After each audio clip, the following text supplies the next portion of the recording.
In this video, I'm going to give you some easy habits to keep your home clean. If you're interested in finding out what they are, you know what to do. Stick around.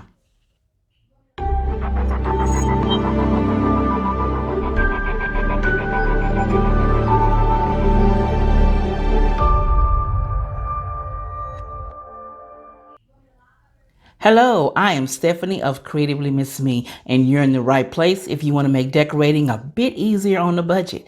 If so, then click that red subscribe button you see down below. Then next you see a bell. Click that bell, and then click all. This way you'll be notified each time I upload something new. And while we're here, why don't you give your girl a thumbs up? It doesn't cost you anything to give me a thumbs up, but it will help my channel. And please comment and share my videos. Now today I'm continuing on with healthy and natural home hacks and tips series. So today I'm going to talk about 6 easy habits for a clean home. Now these are things that I put into play at my home that are working. One of them I'm still working on it. I'm still chipping away at it. But these are my 6 easy habits for a clean home. They're in no particular order. It's just the way I wrote them down. Now, number 1, check before you rinse. You know, when you're cleaning a pot or pan in the kitchen and you scrub it and scrub it and scrub it and you want to rinse it off, if you use your hand to feel inside and around, that way you'll feel if you need to continue the scrubbing before you sit there and rinse it off and have to stick it back in the soapy water again. Saves a little time.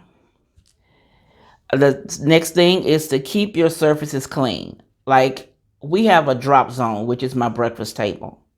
So what my goal is that when we come in, instead of putting stuff down, go ahead and put it up. Because it reminds me of something I was told a while back, that if you lay it down like that on the table, that means it's not important to you and that you don't want it. So if you want it, then you will put it in its proper place.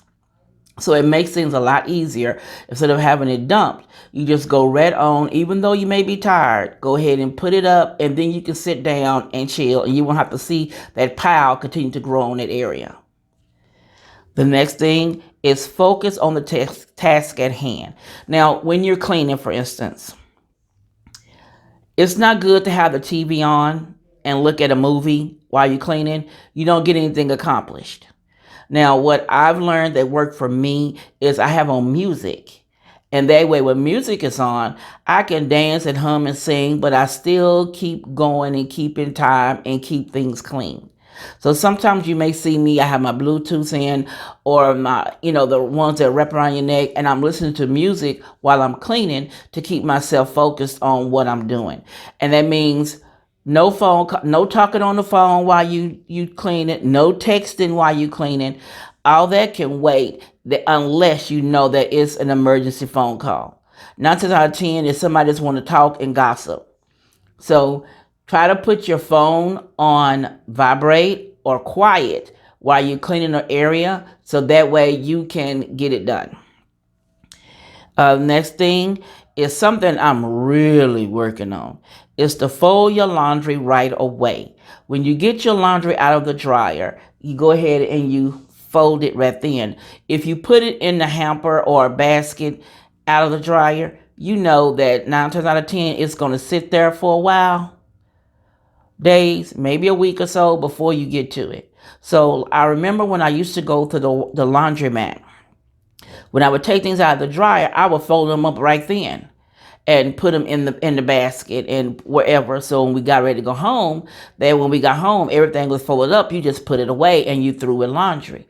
But you get kind of lazy when you have a wash machine and dryer at home. You put it in the basket, bring it in, or leave it sitting there or whatever, and it just piles up. So I'm trying to really work on that. For me, is to fold up clothes as soon as they come out the dryer. That's a goal. That's what I'm working on. The next thing is to keep the sink clean in the kitchen or the bathroom. Now, if you get in the habit of saying, which I've been working on, which has been working pretty good, except when I got sick this past week, so dishes piled up. But what I've been doing is making sure I get up in the morning first thing and empty the dishwasher. So anything we eat out of or drink out of during the day, we put it directly into the dishwasher and have nothing sitting in the sink. So that means when I cook dinner, as I fix the plates and empty a pan, I rinse it out, put it in the dishwasher. As I'm doing this, it cuts down on my cleanup time after dinner. And that way, when we're through with eating dinner, we scrape our plates, rinse them off, and put them directly in the dishwasher. And then the kitchen has already been wiped down. If I haven't already wiped it down, there's nothing to really do but wipe off the counter, clean off the stove if there are any spills or anything, and then sweep and cut on the dishwasher. So the kitchen is already done. So it makes it so much easier if you make sure you keep your sinks empty. That means the kitchen sinks and the bathroom sinks. Now for me in the bathroom, I hate with a passion to see hair or toothpaste in my sink. I hate that with a passion. I do not want to see a string of hair in my sink. I do not like to see toothpaste in my sink. To me, that is so nasty that you couldn't take the time to rinse after yourself. You know, you're an adult. Teach your children. Clean up behind yourself. It makes it harder on the wife or whoever is doing the housework to have to go back and clean up behind you because you're too sorry to clean up behind yourself. Now, if you're an adult, I know your mama taught you to clean up behind yourself. So why is it now that you're an adult, you get amnesia? That really bothers me. It really does. Especially if you have Clorox wipes sitting for you to clean it up and you still don't use them. That really irks me. Okay, let me pull it back. Okay. And the last thing is to have a vision or a plan. When you walk into a room that you plan on cleaning, first, you need to look around and see what needs to be done. Get in your mind what you want to do. If you do it in order of first, declutter first.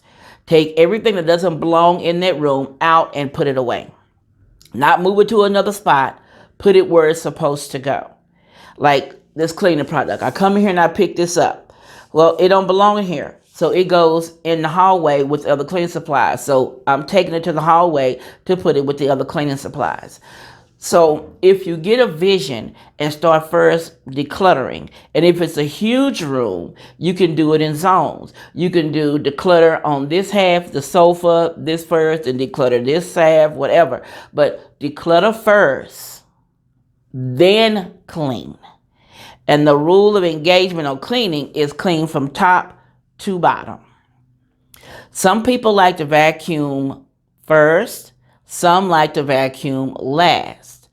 Me, I like to declutter and wipe things off and then vacuum. But you might have to come back and dust when you vacuum like that. But to me, it's okay to come back and do a little light dusting on the tables because I'd rather make sure I clean anything that's on the table off and then vacuum the carpet.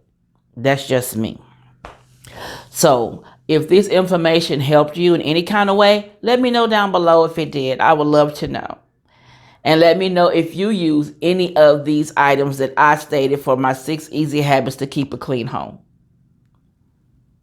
If you haven't gone already to check out creativelymissme.com, check out my blog, where I have created forms to make planning easier for home organization and for content creators. Make sure you sign up for the quickest updates. And this is Stephanie from Creatively Miss Me saying, thank you for watching and you be blessed.